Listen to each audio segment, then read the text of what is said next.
వశిష్ఠ మహర్షి దిలీపుడితో ఇలా చెప్పాడు. పూర్వకాలంలో కుత్సుడు అనే బ్రాహ్మణుడు ఉండేవాడు. అతడు కర్దమముని కుమార్తెను పెళ్లి చేసుకున్నాడు. వానికి ఒక కొడుకు పుట్టాడు. కుత్సుని కుమారుడు కాబట్టి అతనిని అందరూ కౌత్సుడని పిలిచేవారు. అతడు గురువుల దగ్గరికి వెళ్ళి తన బుద్ధి కుశలత వల్ల చాలా కొద్ది కాలంలోనే సకల విద్యలు నేర్చుకుని మహాపండితుడయ్యాడు. దేశాటనం చెయ్యాలని బుద్ధి పుట్టి తల్లిదండ్రుల అనుమతి తీసుకుని బయలుదేరాడు. మాఘమాసం ఆరంభమయ్యేటప్పటికీ అతడు కావేరి నది తీరంలోని శ్రీరంగపట్టణానికి చేరాడు. కావేరి నదిలో స్నానాలు చేస్తూ ఆ మాఘమాసమంతా ఆ పుణ్యక్షేత్రంలోనే గడపాలని నిశ్చయించుకున్నాడు.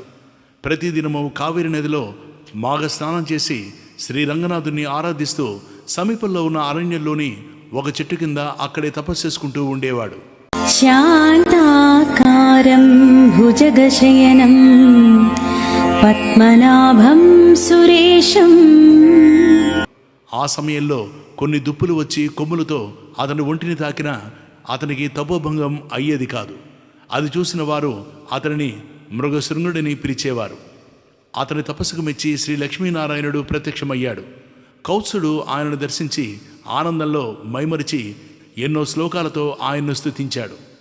శ్రీపతి ఆ స్తోత్రాలకు సంతుష్టుడై, నాయన, నీవు చాలాసార్లు ఈ కావేరి నదిలో మాఘస్నానం చేసి ఈ రంగనాథుని ఆరాధించి నా అనుగ్రహానికి పాత్రుడివయ్యావు.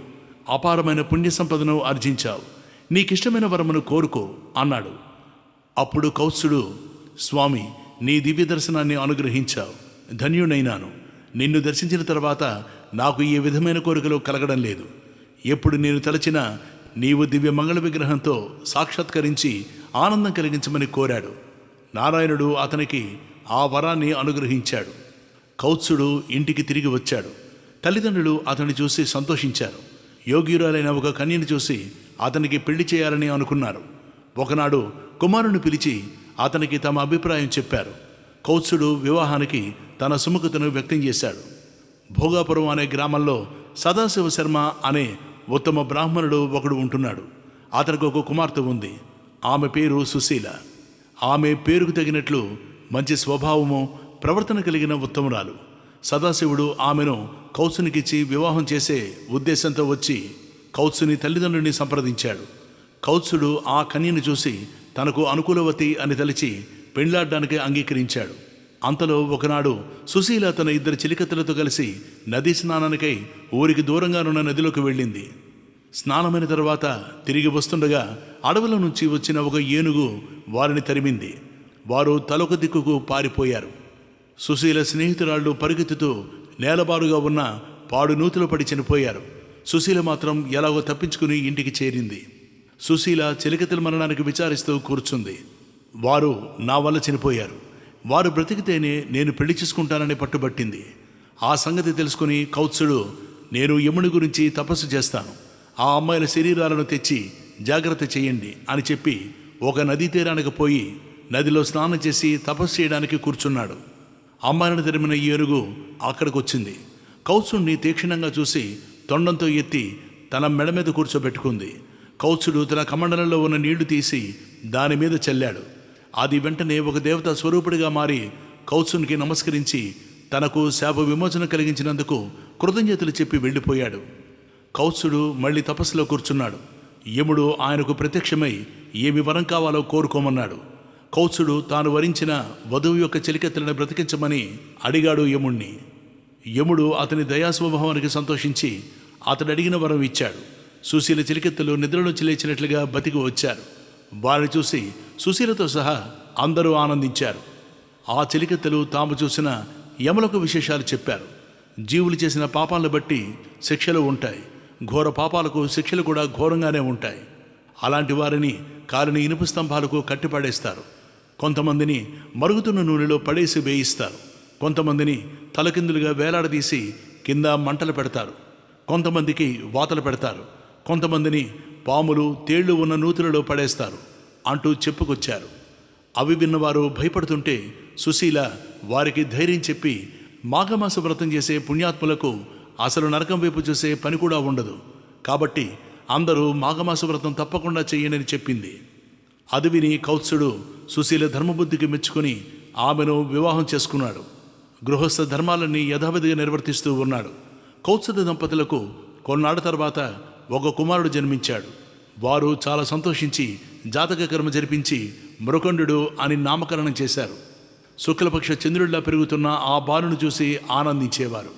పిల్లవానికి ఉపనయనం చేసే వయసు వచ్చింది. మంచి ముహూర్తాన ఉపనయనం చేసి విద్యాభ్యాసానికి గురుకులానికి పంపారు. పిల్లవాడు మంచి తెలివితేటలతో చదువుతూ అన్ని విద్యల్లోనూ పండితుడయ్యాడు. అతనికి తల్లిదండ్రులు ఒక చక్కని పిల్లను చూసి పెళ్లి చేశారు. వివాహమై చాలా కాలం గడిచినా వారికి సంతానం కలగలేదు. వారణాసి మహాక్షేత్రం అక్కడికి వెళ్ళి అన్నపూర్ణ సమేతుడైన శ్రీ విశ్వనాథుని సేవిస్తూ ఆయన కటాక్షం వల్ల పుత్ర సంతానం కలుగుతుందని భావించి ఆ కొడుకు భార్యతో సహా వారణాసికి వెళ్ళి అక్కడ గంగానదిలో మణికర్ణికా ఘట్టంలో స్నానం చేసి శ్రీ విశ్వేశ్వర స్వామిని ఆరాధించాడు. విశ్వనాథాలయంలోకి వెళ్ళగానే తాను కైలాస పర్వతానికి వెళ్ళినట్లు ఆనందపరవశుడై ఎంతో భక్తితో అభిషేకాలు అర్చనలు చేశాడు. ఆ అవిముక్త క్షేత్రంలో తాను కూడా ఒక శివలింగాన్ని ప్రతిష్ఠించి దానికి మృగండనాథలింగం అని పేరు పెట్టి పూజించాడు. ఎంతకాలం అలా పూజించినా అతనికి సంతానం కలగలేదు.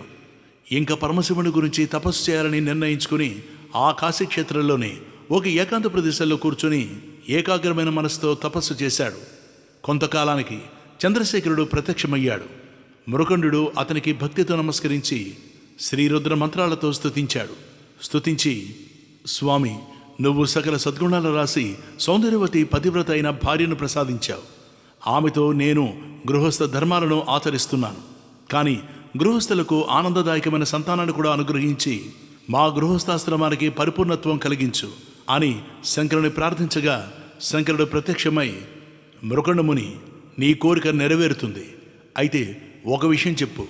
వైధవ్యంతో ఏడుస్తూ చిరకాలం బ్రతికే కుమార్తె కావాలా? అల్పాయుష్కుడైన 16 సంవత్సరాలు మాత్రమే జీవించే ఒక కుమారుడు కావాలా అని అడిగాడు. మృకండు, స్వామి, నన్నింకా పరీక్షించాలనుకుంటున్నావా? సరే, వితంతువై ఉండే కుమార్తె కంటే అల్పాయువైన కుమారుడే మేలు కదా, కుమారుణ్ణి ప్రసాదించు అని కోరుకున్నాడు. పరమశివుడు తదాస్తు అని అంతర్ధానమయ్యాడు. పరమేశ్వరుడి దయ వల్ల మృకండముని భార్య మరుద్వతి గర్భవతి అయి 9 మాసాలు నిండిన తర్వాత పున్నమి చంద్రుడి లాంటి కుమారుని కన్నది. మృకండుడికి పుత్ర సంతానం కలిగిందని విని బారసాల నాటికి మృకండుని ఆహ్వానం మీద మునీంద్రులంతా విచ్చేశారు. బారసాల మహావైభవంగా జరిగింది. మృకండు బాలుణ్ణి మునీశ్వరుడి దగ్గరకు తీసుకుపోయి మృక్కించాడు. వారంతా దీవించారు. ఆ బాలుడే మహాభక్తుడు చిరంజీవి అయిన మార్కండేయుడు. గజ్జాలపాలం కషత్కంఠమాలం శరచంద్రబాలం మహాదైత్యకాలం నభో నీలకాయం దురావారమాయం సుపద్మా సహాయం భజేహం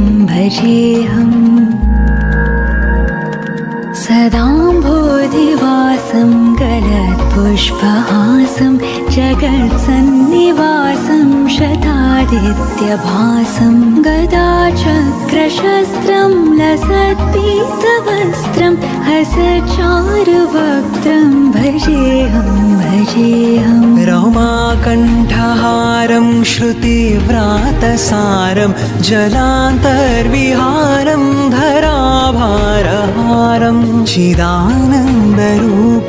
మనోజ్ఞస్వరూపం ధృతానేకరూపం భజేహం